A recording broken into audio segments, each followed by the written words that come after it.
All right, that cowbell can only mean one thing. It's either I need more cowbell or it's time for the John Riggins Show. Here's Riggo. All righty, Toddy. We got finally the NFL season is officially in the books. 2021 free agency begins tomorrow. No, that didn't for a few more. Please. The combine. Can we take a breath? Yeah, we got to take a breath. I want the underwear Olympics in Indianapolis. Well, they're not having the combine, are they? Is that right? I don't know. I have no clue. I don't. I've been completely. I think it's virtual, but we'll get back to you here because we have a nose for news here at TJRS. We do. So you do. How was the weekend? My weekend was pretty normal, I thought. Well, what did you? Where are you going? Did you like the weekend? Did I like it? Yeah. I mean, it was fine. It was a Super Bowl. But I mean, it was a Super Bowl weekend. Not that means a whole lot. The weekend that we finally learned who the halftime performer was. Oh, how was the weekend? The weekend. Oh, wait a second. I've got a story. Maybe you know it. That's why you're asking me. I'm getting in there, and first of all, I got to tell you, to start out the game, I did what I normally do. I waited a good 45 minutes before I started the game. In other words, the game was in progress, but I had recorded it, so I fast forward through all the commercials. You did that move again? Yeah, I did, because it's like, I got to tell you, after all these years, and particularly after you've played in that game, there's something about it that's kind of bittersweet. Actually, it's more bitter than sweet. Is that, I'm a performer. That's what I've been on all my life, right? So when I see this, the big game, it's like, I want to be in it. But at the same time, I can't feel like I've missed out on a lot because there was nobody in the stands. That's what I play for, is that immediate gratification. 22,500. Okay, how many? 20. I think the official number is 25,000. Yeah, okay. I was going to say, I thought I heard it was something like that. So it was about 1/3 full. So it maybe give you a little bit of a feel, but it didn't like, you got to have them. You got a standing room only is what the kind of crowds are. A lot of cardboard cutouts. Exactly. So anyway, that part was disappointing. So like I said, I just wanted to watch the game, get it over with, and go, okay, so we could do the show on Monday and kind of put everything into perspective. But what happened was, on the weekend, take this however you want to play with it, is that I got the show. So I'm basically getting busy during the halftime because I think I was trying to cook dinner or whatever. And I thought, well, I'll do that at halftime. So all of a sudden, everything's going along, and my daughter Coco comes down and goes, "Daddy, can I?" 16-year-old Coco. 16-year-old Coco comes down and goes, "Do you mind if I restart this?" Because the weekend had already been, he was about, which I thought at that point, and I wasn't really paying attention to it. I thought the weekend was probably about, I don't know, 3/4 of the way through his halftime show. Was he lost yet in the maze yet with the bandages and the... Todd, I'm not sure. I just saw the tail end where everybody looked like they were walking around with a jock strap on their face. And, about, 85 marchers out there with jock straps on their face. It was also a COVID protector. It still looked like a jock strap. But anyway, I thought that's what it was. I'm going, where's he going with it? Wow. Because I'm watching. But anyway, I had to let her replay it and start it all over again. So you got the weekend twice. I got the weekend twice. It's the weekend squared. So now that you asked me, did I have a good weekend? I got to go. That is a loaded question, Todd. Let's just say, if he was playing, if you gave me enough money, I'd go watch him live. If you'd have to pay me, though, and it'd have to be considerable. Yeah. I'd say, if you gave me $1,000, maybe $1,000, I'd go see his performance, but you'd have pay me bottom line. I'd have to be a little bit desperate too. $5,000 though, for $5,000 for sure, I would go to his concert. Okay. Well, we're going to. What about you? We're good. Would you have to be paid? Yeah. He just wasn't. That's not my music. We are officially old farts. Okay. It does not speak to us. He ain't James Brown. Let me put you that way. He's not. James Brown. He's not Tina Turner. He's not a lot of people. No, I mean he's not Elvis Presley. The Super Bowl. Let's go ahead and do this part of it because I thought it was terrible. But again, they're going for a different demographic of worldwide kumbaya, international appeal, and yeah, that's cool. I mean, you know, is but what it is. And you got to appreciate too the whole idea. Think about this: how complicated they made that. Because these people were down on the field, correct? They didn't have a stage, so everything was performed on the grass. Which, you know, you got to say for performer, that's got to be a little bit rough because you're used to dancing and having a hard surface underneath your feet. I would say very, very difficult to do. But to consider, you know, under the auspices of the virus that we've been under, all this, I don't know, auspices might not be right, but the shadow that hangs over everything, that, you know, they pulled it off. So I give them that. But you're right. That, Todd, let's be honest about this. Every time you see a halftime show in the Super Bowl, when was the last time you saw an entertainer, and I can't remember when that would be, that was targeted towards people in our, particularly in my demographic? It's never going to happen. No, we're done. I'm trying to think. Thanks for playing. Tina Turner would be the kind of, you know, halftime show that I would. But you Princess think, of my generation. I still think that was who? Prince. I still think that was the best one. Yeah, but think when he was playing and he was more like in your wheelhouse, right? It's within the last 20 years, 15. But they're going younger every year. I mean, you had Shakira and J-Lo last year as we continue to break down. J-Lo is old. Yes. Isn't she? Yes, she's. I mean, so by their standards, she's kind of international. She had a tour. And here's the other thing: they don't pay the halftime performers. That's right. You pay them. You pay it, and well, I don't know if you pay them, but they get you for nothing. Mr. Weekend said he put in $7 million of his own money because of the lift that you get. You're talking. He what? He paid $7 million of his own money for that slot. To add into the performance. That guy's got $7 million. That guy's got over $100 million. Where have I been? I just ruined your weekend. I'm thinking that, first of all, I figured this guy just came out and he just really was like lighting it up and going, where would he get $7 million? No. Super Bowl halftime is not for pikers. There will be no. Yeah, I knew that. No. That started a few years back. So, yeah. So you got the halftime. I don't know. I'm going to circle back around because the ratings, it took an extra day for them to calculate the ratings. And just tell me what you think the vibe was ratings-wise relative to historical Super Bowls past. Where did this fall? Well, you had, obviously, first of all, we got to back it way up. So you had 2 weeks before this game began. But from my household, and I'm not Mr. Sports guy, I had no clue that a game was coming. In other words, we said it last week, there was no sizzle. There was no pizzazz. I just didn't get it. Also, everybody's encouraged to stay home. No Super Bowl parties. And if you did, you know, social distancing, which obviously we know if you had a party, there was no social distancing, blah, blah, blah. But I just don't think that there was, and that's the irony, that there wasn't any buildup that you could that was palpable to me. At the same time, from a promoter's standpoint, it was one of the greatest games you could promote. Not necessarily the franchises involved, but the quarterbacks of the two teams. The storylines. You had the kid. It was literally the Cincinnati Kid, the movie I referred to. You had the old guy that had been around forever, that had seen every card trick and possible and played every card hand there was, but the new guy that was really pretty good at what he did. You had that, you know, that was your storyline to build this thing up. And in the end, obviously, it you know, all that fell apart. But at least you had that to hype it. And I didn't ever feel that. I didn't ever get that feeling. So, I mean, I would think that actually the Super Bowl viewership, and yet here's the irony, everybody's clamoring for something to watch on TV because sports were taken away. Baseball was truncated. Hockey, I think. We're basketball. limited to where we can go in our daily lives. But basically 256, right, or something like that. Now, this didn't include the playoff game, but the NFL pulled off an entire season. They got every game in, one game canceled. So you give them credit for that. But I would say that as this relates to past Super Bowls, viewership was down. The ratings were lower.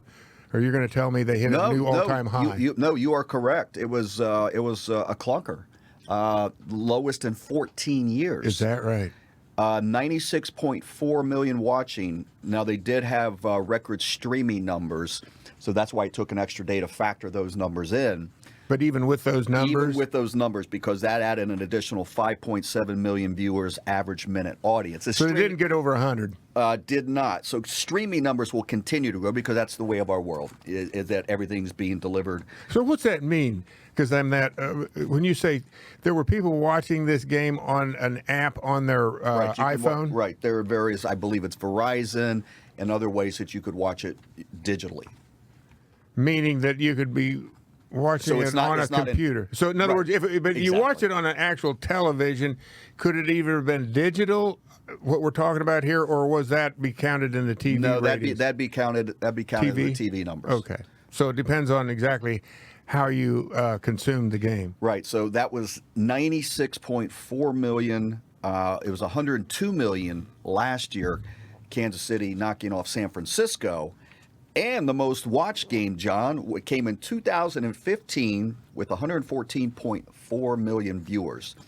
Now, Interestingly enough, back to the three highest markets, TV markets that came in. Kansas City led the way, humongous shares. And boy, the Boston, New England fans missed their Tommy Brady. Meaning what? They came in? Huge. Number two. And Tampa Bay, third. Top metered markets. So Boston, well, I don't know. They probably got a similar amount of people in that area as the Tampa Bay area. In other words, that is Boston. I guess I'm glad to hear you tell me that, because I'm thinking, I wondered what, exactly how those fans felt about this, but clearly they wanted to watch it. And here I got a question real quick: how many telegrams has number 12 got from Bill Belichick or Robert Kraft congratulating on yet another Super Bowl victory? I will tell you what, the New England Patriots as a team tweeted out on social media, congratulations to the GOAT, to Brady.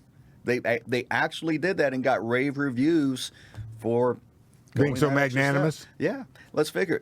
So you also had Gronkowski, who got 2 touchdowns and is beloved in Boston as well. So Boston came through. So now let's get into the game. Okay. Here's where it gets weird. I have to say at this point in time that I don't know exactly. I've said it before, and I'm going to say something that it's not controversial. It's just something that I personally felt as I was watching that game. The best quarterback did not win. Mahomes is light years ahead of Brady as a quarterback. He doesn't have near the wins, but I'm going to tell you something. That was the MVP of the game. Who was the MVP? I still don't know. It was Brady. It was Brady. And I figured it would be. Don't know why, because Jim Nantz pretty much had him voted in before he got off the air. He threw 3 touchdown passes. I'm thinking to myself, those were screen passes. One of them was a screen pass. It's like, when you think about it, the difference between Brady and Mahomes is like the difference between, Frank Sinatra and James Brown. That's the difference. One, I don't know if you've ever seen it seen in concert, but Frank. Both of them. Frank sings. That's all he does, sings. So there's James Brown sings and dances. Right. And let me tell you something. When it comes to actually watching a quarterback, I was flat out, in my opinion, Patrick Mahomes was the MVP of this game. Without his skills, what would you have been watching out there? What other quarterback could have survived what he had to try to survive? I was just at a doctor's office, and the doctors tell me, he said they recorded, maybe you know this, that they think that they've looked at the film, that they said he ran 500 yards during that game trying to throw a football. I told you that. And I tried, and the one play in particular is the one where he looks like Superman. He's parallel to the ground, and Tyreek Hill should have caught it. Hit him. It was a perfect pass. Hit him in the face mask. Hit him in the face mask. I don't think it's like you're Most watching. Players don't go to the losers. Most valuable players don't go to the losers. No, nobody would ever think that. But in reality, it's really true. Without him on the field, it's almost like the very game that they played against Washington when Taylor Heineke when he put the game together that he put together. I mean, when you think about it, and this is where I am astounded, and somebody would need to set me down because I don't know this part of the game of football, certainly at that level. And when you start talking about, and even if you played 30, 40 years ago and played quarterback, you'd almost need a guy today and or an offensive coordinator to be able to tell you the nuances, what makes him different than other quarterbacks. Because when it's all his arm, he's got a decent live arm. There's no question about that. He can put some stuff on the ball when he wants to. But he is a statue. He is a robot. He has athletic ability. You would look at him and go, very limited, very limited. I mean, you know. Do you think it's more decision making? It's his decision making ability. It's got to be exact. He is so unique in his ability, and then you know, and I don't know how much of that to believe. But they talk about, you know, he goes in at 5 a.m. Well, maybe he was seen one time at 5 a.m. because he was actually leaving the building as opposed to coming in the building that he was in there doing. You changed your tone in a week's time here on Mr. Brady. How so? No, I think last week you were a little bit willing to give him a little bit. Hey, Tommy. No, I still am. I'm just saying that you know, you're looking at me. I'm trying to figure it out. How could you possibly amass this resume? How could you this legacy? How could you amass that? Because when you look at it, you had Tony Dungy say this a month and a half ago. In his category, he was like number 7 or 6. Tony subsequently retracted. He did? He did. But, you know, this is like mob rule, though. This is mob rule here. Because people are gaga, slobbering all over just because all they look at is all the rings. But you got to look past that. I'm looking past that. I got the microscope out, and the microscope shows me a completely different story than what all the mouth breathers and the lambs, the sheep, want to tell you.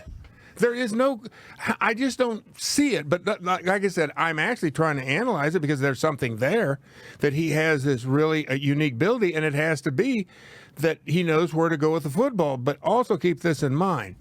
How do you account for the fact that he doesn't get his jersey dirty? That's where the secret lies right there. Mm-hmm. Because there have been games where he gets his jersey dirty, and when those games happen, he's as average as the next quarterback. He don't like it. He doesn't like it. He's as average as the next quarterback. And there's where the secret lies. He, and I think it is him alone, has the secret of how to get rid of the ball, when to get rid of the ball, where to go to it. And then go figure, what are the odds that he picks a team? And you can't say enough about Tampa's defense, and I give you a lot of credit. You called this last week. You said, hey, don't sell that defense short.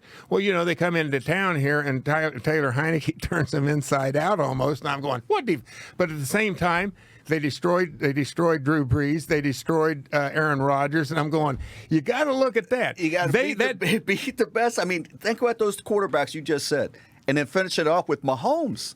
Exactly, and they just strangled, and yet they couldn't do anything with Tyler. Well, Tyler, we thought we could just flick him in the air a couple of times, and he was going to. What doesn't make sense about this? But and you got to look at this. How easy was it to play quarterback for the Tampa Bucks when you had that defense going out on the field? I mean, on the one hand, you sound like you're dissing somebody, and I'm not. But I just have always. This is the first time ever, in all these Super Bowls he's ever played in, that it was a blowout. Think about that. Yeah. 10 Super Bowls, that's incredible. But all 9 of those went down to the wire. Went right down to the wire. And this one was a blowout. And what are the odds that he can pick a team out of 31 other teams that has a defense that good and walk in and actually start where he left off? Really good offensive pieces around him. Yeah. That were legit, because we talked about that too. As a group, with Leonard Fournette running the ball, and he came in late. He was late, right? He had probably the best set of weapons that he over New England. He has had in forever. John, do you think it's something that is could it be something as either simple or as extraordinary as leadership that most people don't have and never will, and that when he signed with that team, when he walked in the building, it was a new sheriff in town, and this is a different way we're doing it. Everybody responded because I mean, what else can it be? Because you're right, his athletic ability, at 43 years old, he is who he is. But that master computer making the reads and knowing what to do and been there a zillion times, that's on. But clearly, he lifted that organization. Yeah, I agree with that. And a lot of that comes with, though, Todd, certainly stuff that he earned along the way. But it's almost where you get to that level of holiness, shall we say, Right. that people start to think and make people think in a different way. But at the same time, playing that position, and I didn't see anything necessarily that would lift your defense. I get that offensively. I get that. You're in the huddle with the guy, and, there's a way, I suppose, that some people have a way of command and their presence in a huddle that lifts other people up, I'm thinking. But for the defense, I don't necessarily see that. For the entire organization, does it? It's possible. Well, it's stunning to see the defensive players. He was hanging out with more of the defensive players in the postgame doing the selfies and everything. Then they were saying, this is why we're here. I mean, it's weird. The likes that you try to put your finger on it, that he apparently just transformed everybody in that building, the organization. And even Bruce Arians, who, let's You've been reading. Yeah. You've been reading a lot. A rough and tumble guy who was like, I had nothing to do with this. The ultimate in humility. Well, clearly, Bruce Arians had been on the cusp and had done a nice job in Arizona before and coming into Tampa Bay. So I don't know. It's freaky. I can't explain. I'd say that's the best way to explain it. I think to me that's exactly what it is. It's something that is ineffable and ineffable in some ways. You can't. Clearly he has, I think the French call it je ne sais quoi. Je ne sais quoi. He has 43. At 43. And for that defense, do you know how much money you could have made? You could have got, I think the odds were 2,500 to 1 that Mahomes would not throw a touchdown. No, that was I think 1,500 to 1, and that Kansas. In other words, you bet $1, you get 1,500 back. Yeah. Huh? Yeah. That Patrick Mahomes would not throw a touchdown. I mean, he's never lost by double digits. He's never not done that. As a team, that they would not score the touchdown. Yeah. That was like either 2,000 or 2,500 to 1. Well, though you have to say this. I mean, it didn't look like it on Sunday, but one would have thought going into that game that Kansas City had an offense that just nobody was going to stop their offense. I don't know. What has Andy Reid said about the whole deal? I mean, in other words, and Eric Bieniemy, I mean, they had nothing. They had nothing. Todd Bowles, the defensive coordinator for Tampa, he had something. He had everything going on. I mean, it was a jailbreak constantly after every snap of the ball, and Mahomes was trying to throw the football. But at the same time, I got to tell you, he did stuff as a quarterback, to me, that actually made you look and go, now, see, that's the way the quarterback position should be played. Stunning. In other words, it's a tale of two cities, a tale of two quarterbacks. I really don't want to take anything away from Tom Brady and all of his accomplishments, but let's be honest about it. He's boring to watch. It's boring to watch a quarterback play like that. Oh, yeah. Mahomes is a showman. He does stuff that Tom Brady can't even dream of doing because he doesn't have that ability and never will have that ability. And I do believe when it's all said and done, he gets the proper people around him that Mahomes, I don't know, the ceiling for that guy, I don't know if he has one. I mean, it's just stunning what I thought he was able to do in a situation where it was very difficult. And I have to say this, I have to get this out before I forget it. I got to tell you something. The fact they were playing in Tampa and the way this game went down was eerily reminiscent. So you might say I was kind of having a hangover on Sunday watching, because it was a similar situation. The Washington favored by 3 over the Los Angeles Raiders, and playing in Tampa, and ended up, I think Washington scored 9 points that day, and I think it was 38 was the other score. This was 31-30. I mean, it was so eerily familiar. Washington had set a new record for offense and total points scored that season, and went down there, and L.A. just went, just squeezed it off. You just beat me to the punch, So John. it was just so The score was close, and it was deflating by halftime. You kind of knew in both games too. And top this off, Fournette's run shortly into the second half, where it won. but it was almost like the run that Marcus Allen had. Yeah. It completely changed. I mean, not actually. Plunkett had thrown a touchdown pass before that, but this was on top of that. You know what I'm saying? Right. They scored. They answered the touchdown that Washington scored to start the second half with a touchdown of their own, and then got stopped, and they get the ball back, and Allen runs 70 yards for a touchdown. It was like, well, I don't think, and that's what Fortinet's run was all about. Yeah, it was like, no question. They got no shot now. It's eerie, the similarities, because Kansas City deserved every ounce of praise they got coming into that game. And 14-2 against 11-5. And, you know, the greatest show on turf. And Brady and them were on the come offensively. We told you how many points they've been racking up in the last 6 weeks. And the defense, once they got those guys healthy, and Todd Bowles, my goodness, like you say, do you realize how little they actually blitzed Mahomes?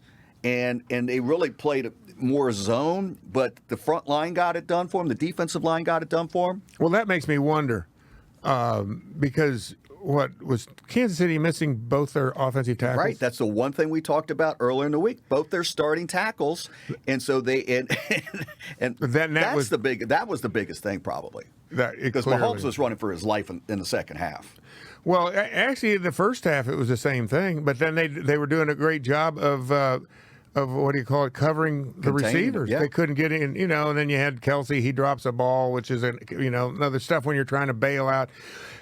I thought for sure maybe the game had turned on that, 4 shots from the 1 yard line.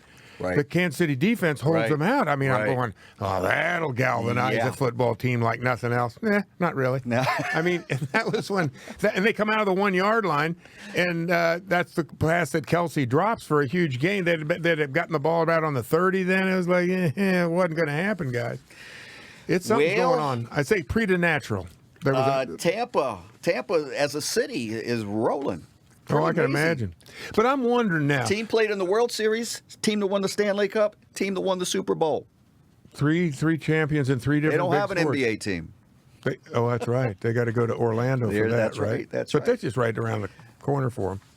Yeah, it was a very impressive display. But as I was saying earlier, it was just what you said. I think the most astounding part of the day was really, I don't think, but then maybe if you factor the tackles in, then you go, okay, but you still wouldn't have seen this coming, that Mahomes, that there was going to be no touchdown passes by Kansas City. And how about, and Hill? He didn't do anything. No. They had shut him down. Completely He was shut put down. him in a box. They Put him in a cage and said, sorry, son, you can't go anywhere. In the ultimate chess game, right, you got to give props to the Arians and Todd Bowles and the kid from Marshall and our very own Byron Leftwich. Byron Leftwich, right here in D.C. Yeah, no doubt about it. All right, Riggo. Any commercials grab your attention? Good, bad, I didn't see enough of them to that's really right. know. You were blasting through. I did. In the second half, I didn't go get a beer, but I didn't really pay a whole lot of attention to anything. Part of it, I will say this, is I was a little bit jaundiced before it even started, and that's why I didn't pay attention to them, because basically they said that that they were going to be they weren't going to be real serious. In other words, they kind of gave you an idea that there was almost like a foreboding that don't expect too much out of these commercials to be funny or don't do this. Right. And I'm thinking, well, I'm kind of good on any of these messages that you want to tell me, so I don't need any more politics. I just, It was about comfort and community, and they were not good. Not good at all. I mean, it's stunning how little they registered with the populace. What was Bruce Springsteen selling? I know Jeep. he went to Kansas. Jeep. Oh, that was Jeep. And he went all the way to Lebanon, Kansas. Is that the center? I'm guessing out in Norton County or someplace. Not very far off of U.S. Highway 36, which runs through Seneca, which is only about 8 miles from Centralia. So that is getting panned. The Springsteen ad was considered too preachy, and the bulk of the population did not. Yeah, I don't think this is where, like I said, did anybody, based on what's going on in this country, and this is where I have no idea, I'm not in advertising, Although I did take marketing at the University of Kansas, William Allen White School of Journalism. So you got your bona fides. Basically, You're the man. I knows what I'm talking about. But I'm thinking to myself, after the tumult this country has been through for basically almost 12 months, with At least. whatever you want to call it, the rioting and the virus and all this stuff, the last thing I would think that you want commercials that would probably lift your spirits. And did any of them Make you laugh. Yeah, and they stayed away from that. Well, there were a handful. The John Cena Mountain Dew commercial. I've seen his scored very well. Actually, that scored the highest. Is that right? That scored the highest. I don't get the John Cena thing, but I'm not into wrestling, so don't come at me. Well, then Dwayne Johnson would be the same thing for you, Rock. There you go. But there were Springsteen's Jeep ad was 57% negative. Dude. Yeah, and I would say there was one with Tracy Morgan in it. That was I saw that one, but only saw a piece of it. That one was. I'm trying to think too. What other? Oh, the State Farm spot also with Patrick Mahomes, Aaron Rodgers, and Jake. And they had Paul Rudd and Drake. That scored pretty well. And where's the? Yeah, one? I didn't see any of these. I don't know what I did during the commercials. Well, I must have took a nap. You had your old TV. But like I said, in the very beginning, I just, I fast forwarded through all the commercials, which was great. It really was. It's the only way to watch a football game. I'm thoroughly convinced of it. Well, maybe not during the Super Bowl. Maybe I need to recalibrate that for next year. But I think that was pretty much it. All right, Riggo. As we do need to make note of a legendary coach that just passed away today. And he had a stint here in Washington, and I'd love to hear your opinion on Marty Schottenheimer, who passed away at 77 after a lengthy illness. I don't think. It's really weird to be able to say this because I never played for Coach Schottenheimer, but he is in a league that it's kind of where Tom Brady and Peyton Manning are. Yeah. Not that he never did take a team to a Super Bowl. It's like Bill Parcells. He's one of those few coaches. Weeb Eubank is one of the few coaches. I think he still may be the only coach to actually win 2 championships with 2 different teams. Mm-hmm. I think that may be true. But if you look at, I was looking at his record last week, and they said he was in hospice. He won over 200 games. Unfortunately, when you got one of only 8 coaches to win that many games, exactly. And there are so many coaches in the Hall of Fame that are ahead of him that you just kind of have to scratch your head. He's the only non-active coach that's not in the Hall of Fame. Right. But where I was going to take it was when he came here, I'll never forget. I don't know why I did this. This isn't like me, but I was doing something with the team. I think that he had actually invited a bunch of the players, older players, to come down and eat dinner with the team when they were over, at a hotel that was out by the park there. And so I made a point to come down, and I remember I had a chance to be just one-on-one with him, and I offered. I said, Marty, I said, when you guys get to training camp, I'd be happy to come in the night, when you all get together or whatever and, address the team. And he goes, and he looked at me and just kind of grinned like, no. And he pointed at himself and said, I'm the guy that does that. So it was like new sheriff in town. Exactly. I don't need. And he was only here a year. And this is what. Yeah, right. It would have been before the season started because it was like you were trying to pitch in and help out, and it kind of went. Okay, I kind of gave, but I have to say, regardless of all that, the guy knew what he was doing. You can't do what he did. He was in Cleveland, playoffs, Kansas City, playoffs. Washington got cut short. He would have made playoffs. Exactly, but it seemed to me the very thing that got him there was also the thing that kept him out. There was something about that he wanted it too bad. I was doing the playoff game with the New York Jets in San Diego out there, and I was doing it for Westwood One. Mm-hmm. I forget the year, 2003, 4, maybe somewhere along in 2004. There. Is that when it was? And they went 12-4. He ends up, the coach, gets a 15-yard unsportsmanlike penalty called on him. Schottenheimer did, because he walked almost all the way out into the middle of the field. And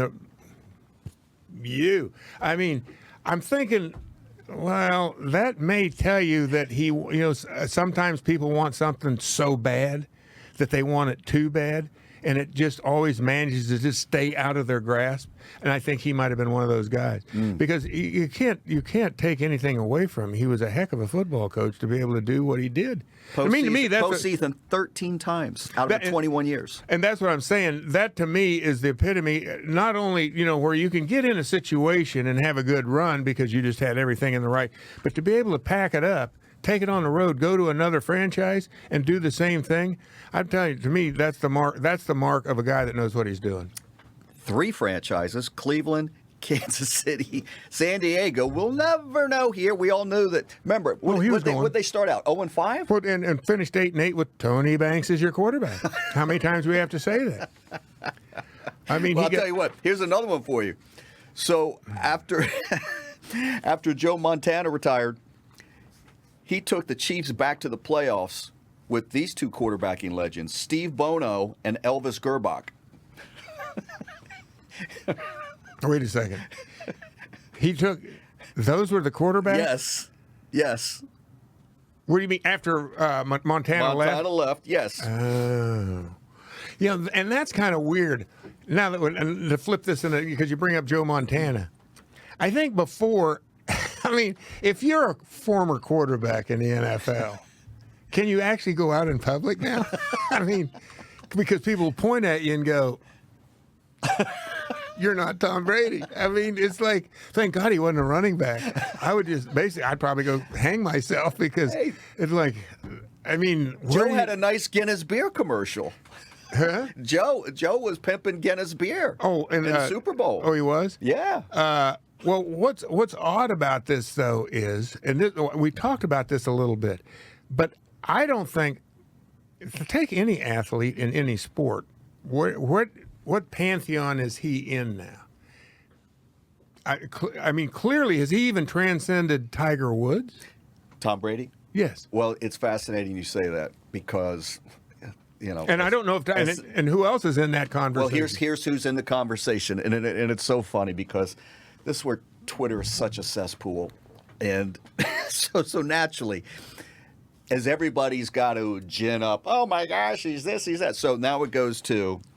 I could tell that you've been reading way too much. Unfortunately, they have gotten to you, Todd. Junkie. They do. They've gotten to you. It pisses me off. Your mind is not right. So I've been doing this for 35 years, and it's just starting to piss me off, because it's like you realize you go through life. Who cares? So it's Michael Jordan. Oh, clearly. Tiger Woods. Mm-hmm. Then they threw in Muhammad Ali. Mm-hmm. Then everybody has to go old school and say, what about Bill Russell? Still's got Bill's, 11? He's been to 11 championship games? Yeah, he got 11, and it would never be touched, So let's see. So then, if that's not good enough, then people go, what about Serena Williams? And they start going down. Then if that's not good enough, the international community weighs in and they say, Tom Brady, the greatest ever. What about Neymar, Pele? And everybody starts going that route over, and then you're like, oh my God, this rabbit hole that we've gone down. Stop. That's when you realize there's no such critter. There is no greatest of all time. Right. It doesn't in a exist. team sport like football? It's a fantasy that people want to play constantly. It's why people go to coffee shops, so they can argue. And right. Feel like, Listen. and thank God for this, though. Otherwise, they'd be talking politics. Let's talk about the weather. Guns would be drawn. As you said, back in Centralia or any coffee shop across America, whatever. What are we talking about today? It's the water cooler chat. Oh. But unfortunately, this stuff is served up as news or important or otherwise, and it's manufactured, folks. It's manufactured debate in which there is no right answer. But I do think you can. A big differential, though, in individual sports. Golf or tennis. Yeah. Okay, clearly. Yeah. Clearly, right? I'll say that right now, or track.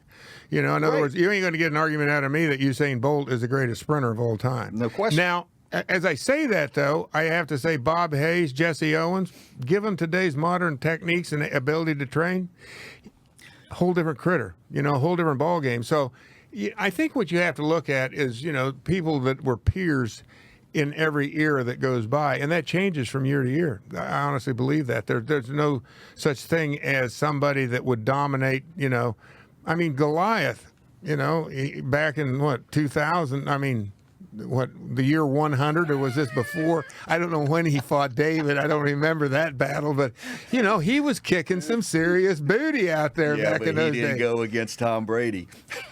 Well, see, but then Tom Brady is Goliath in his own way. So Goliath, meet this Goliath. Well, I think the Goliath and me as Goliath, I think I'm going to have to wrap this up, and we'll see you. When will we see everybody We will see again? you on Friday. Okay, very good. Riggo, out.